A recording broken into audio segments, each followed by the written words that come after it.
Hello all, welcome back to another new video of learn with Bhavna. आज हम करने जा रहे हैं MESOE 004 का one of the important topics, जहाँ पे हमें बात करनी है about Indian urban structure and its evolution. Indian scenario में जो अर्बन स्ट्रक्चर है वो कैसे इवॉल्व हुआ आया और आज के टाइम पे वो किस पोजीशन पे है। So starting with the urban structure of India, वो कहीं का भी अर्बन स्ट्रक्चर हो या कोई भी स्ट्रक्चर हो, सिग्निफिकेंट ट्रांसफॉर्मेशन से होके गुजरता है, राइट। जहाँ पे various historical, social, economic and political factors involve होते हैं। तो जब भी हम सोशियोलॉजिकल एनालिसिस की बात करते हैं किसी भी चीज़ के एवोल्यूशन के बारे में, तो हमें बात करनी होती है उसकी की हिस्टोरिकल पीरियड्स के बारे में बाद में, और उसका इम्पैक्ट क्या रहा है उस पर्टिकुलर चीज़ के ऊपर। यहाँ पे हम बात कर रहे हैं अर्बन डेवलपमेंट के ऊपर, उसका इम्पैक्ट क्या रहा है, राइट। तो जो अर्बनाइजेशन है वो एक कॉम्प्लेक्स फिनोमेना है, वहाँ पे हम बात कर रहे हैं अर्बन ग्रोथ की, डेवलपमेंट की और ट्रांसफॉर्मेशन ऑफ सिटीज़ की और उनके सराउंडिंग एरियाज़ की। जब हम बात करते हैं इंडिया की, तो अर्बनाइजेशन जो है वो उसकी एक रिच हिस्ट्री है, जहाँ पे वो थाउजेंड ऑफ ईयर्स से हम देखते आ रहे हैं। अर्बन स्ट्रक्चर इंडिया में डिफरेंट स्टेजेस के थ्रू इवॉल्व हुए हैं, जहाँ पे वेरियस फैक्टर्स इन्वॉल्व हुए हैं, जैसे कि कॉलोनियलिज्म हो गया, इकोनॉमिक पॉलिसीज़ हो गया, कल्चरल प्रैक्टिसेस हो गया, फिर माइग्रेशन पैटर्न्स हो गए। तो ये एवोल्यूशन देखने के लिए इंडियन अर्बन स्ट्रक्चर की, तो हमारे लिए बहुत इंपॉर्टेंट है कि हम उनके की हिस्टोरिकल पीरियड्स देखें, जानें और उनका इम्पैक्ट क्या रहा है अर्बन डेवलपमेंट के ऊपर, उसके बारे में भी चर्चा करें। So talking about first point, that is ancient urbanisation. जब ओरिजिन हुआ था अर्बनाइजेशन का इंडिया में, तो वेरियस एंशिएंट टाइम्स को हम ट्रेस बैक करते हैं, जैसे कि मोहनजोदारो की सिविलाइजेशन हो गया, हड़प्पन सिविलाइजेशन हो गया, इंडस वैली सिविलाइजेशन की, जो कि 2600 से 1900 BCE के अंदर हुआ था, जहाँ पे हमें ये देखा गया था कि वेल प्लान्ड अर्बन सेटलमेंट्स हो रही थी, राइट। उसके एविडेंसेस भी बहुत सारे हैं। ये जो अर्ली सिटीज़ थी, जहाँ पे वेल डिफाइंड स्ट्रीट ग्रिड्स थे, ड्रेनेज सिस्टम थे, पब्लिक बिल्डिंग्स थी और एक लेवल ऑफ अर्बन सोफिस्टिकेशन थी, राइट। तो ये जितने भी अर्बन स्ट्रक्चर्स हैं, यहाँ पे हाईली इन्फ्लुएंस थे by factors such as trade, agriculture surplus और सेंट्रलाइज्ड गवर्नेंस के थ्रू। सेकेंड पॉइंट आ जाता है हमारा मेडिवल अर्बनिज्म, जहाँ पे मेडिवल पीरियड कौन सा था, जहाँ पे rise of several powerful empires हुए थे इंडिया में, जैसे कि मौर्यास, गुप्तास और मुगल्स का।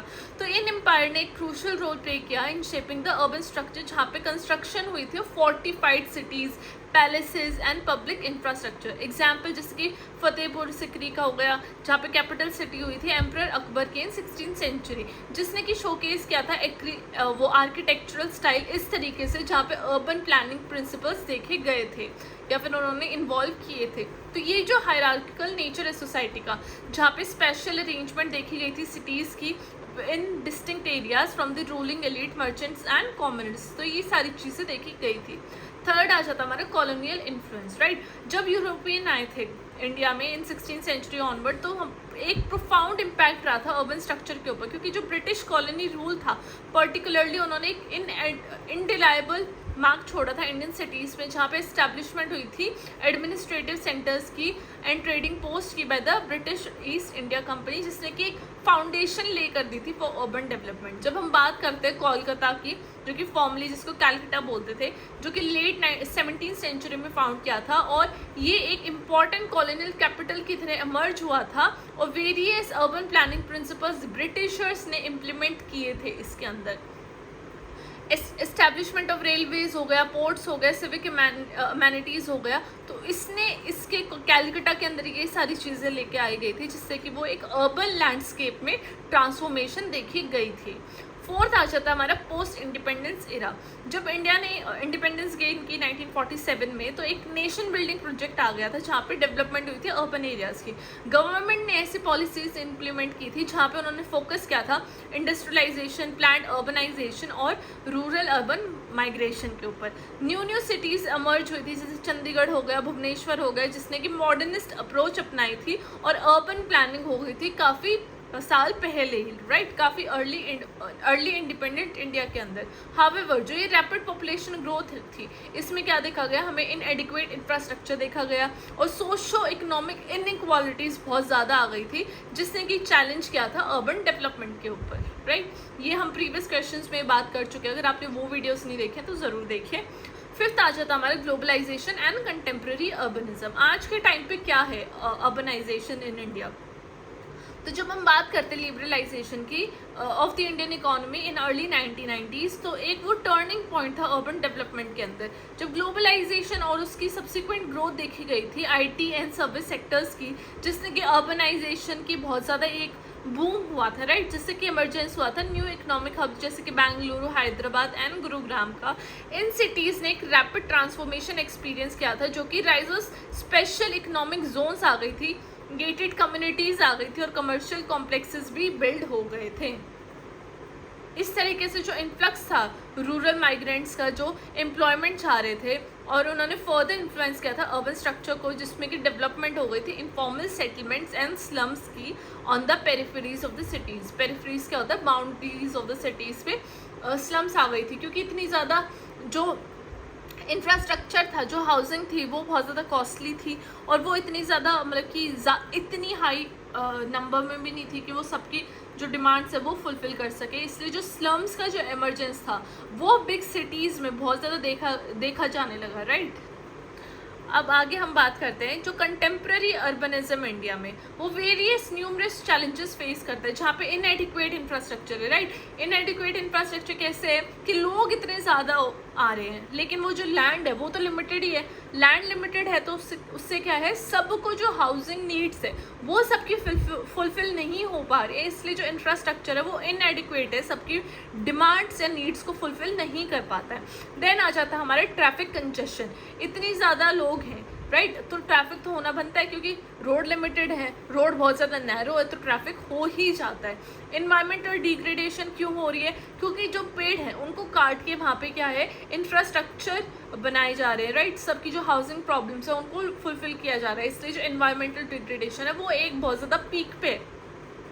ऑल्सो इन्वायरमेंटल डिग्रेडेशन इसलिए भी है क्योंकि एंड नंबर ऑफ व्हीकल्स है, जिससे कि पॉल्यूशन आ रहा है, राइट, और भी बहुत सारी प्रॉब्लम्स है जिसकी वजह से इन्वायरमेंट हमारा डिग्रेड होते जा रहे हैं, in specially in cities. Then socio economic inequalities कैसे हैं, क्योंकि जो लोग हैं जो उठ के आ रहे हैं रूरल एरिया से, वो बिल्कुल ज़ीरो से स्टार्ट करते हैं, then they are being exploited by the people जो वेल सेटल्ड हैं इन अर्बन एरियाज़। तो उसकी वजह से जो इनइक्वालिटीज़ है वो नेवर एंडिंग है, और वो जो गैप है इनइक्वालिटीज़ में वो इतना हाई है that can not be subdued, right. तो वो जो इनइक्वालिटीज़ है वो that is increasing on a daily basis. जब हम बात करते हैं अर्बन प्लानर्स और पॉलिसी मेकर्स की इन अर्बन एरियाज, तो वो फोकस करते हैं सस्टेनेबल अर्बन डेवलपमेंट, जहाँ पे उनके वो बात करते हैं इंक्लूसिव प्लानिंग के ऊपर, कि सबको सोच के समझ के प्लान करें, एक इम्प्रूविंग लिविंग कंडीशन बनाएं स्लम एरियाज़ में, और इनिशिएटिव लें जैसे कि स्मार्ट सिटीज़ मिशन, जो कि एम करता है अर्बन इंफ्रास्ट्रक्चर पे एनहांस करने में और क्वालिटी लाइफ बढ़ाने पे। एडिशनली जो पार्टिसिपेटरी अप्रोचेस हैं जो कि इन्वॉल्व करते हैं लोकल कम्युनिटीज़ और स्टेक होल्डर्स की, वो किस बात में इंश्योर करते हैं कि जो एम्प्लॉयड हैं उनको इक्विटेबल और सस्टेनेबल अर्बन ग्रोथ में हिस्सा ले सके वो, राइट। तो this is about smart cities mission, तो आप ये भी अपने आंसर में इनकॉर्पोरेट कर सकते हो, इंक्लूड कर सकते हो।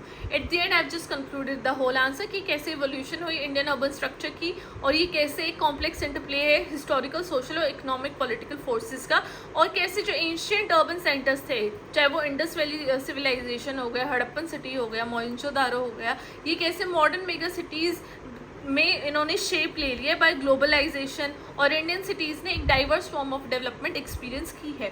जितने भी हमने एग्जांपल्स डिस्कस किए हैं वो सोशियोलॉजिकल एनालिसिस के बेसिस पे हाईलाइट करते कि इंडियन अर्बनिज्म का और उसकी चैलेंजेस का क्या एक डायनामिक नेचर है, राइट, एवर चेंजिंग नेचर है, और ये इनएडिक्वेट इंफ्रास्ट्रक्चर चैलेंजेस के जैसे चैलेंज फेस करते हैं, सोशल इनइक्वालिटी, एनवायरमेंटल सस्टेनेबिलिटी कम है, और इसलिए जो एवोल्यूशन है इंडियन अर्बन स्ट्रक्चर का वो बहुत इंपॉर्टेंट हो जाता है अंडरस्टैंड करना for policy makers, urban planners and sociologist, ताकि वो अपनी इनसाइट और कॉम्प्लेक्सिटी को अंडरस्टैंड करके एक ऐसे रैपिडली चेंजिंग सोसाइटी में ऐसी व्हाट वी से पॉलिसीज़ और फंक्शनैलिटी लेके आए ताकि सबका हित हो, सबके लिए वो बेटर पॉलिसीज़ लेके आए, सबको इन्वॉल्व कर सकें। So this was our answer about evolution of Indian urban structure. I hope कि आपको ईजी था अंडरस्टैंड करने के लिए, क्लियर हुआ। सो अगर it was a insightful video for you all, so kindly like, share and subscribe to my channel to learn with Bhavana. और I will meet you with the next more amazing videos. Till then, study well, study hard. Bye bye, take care.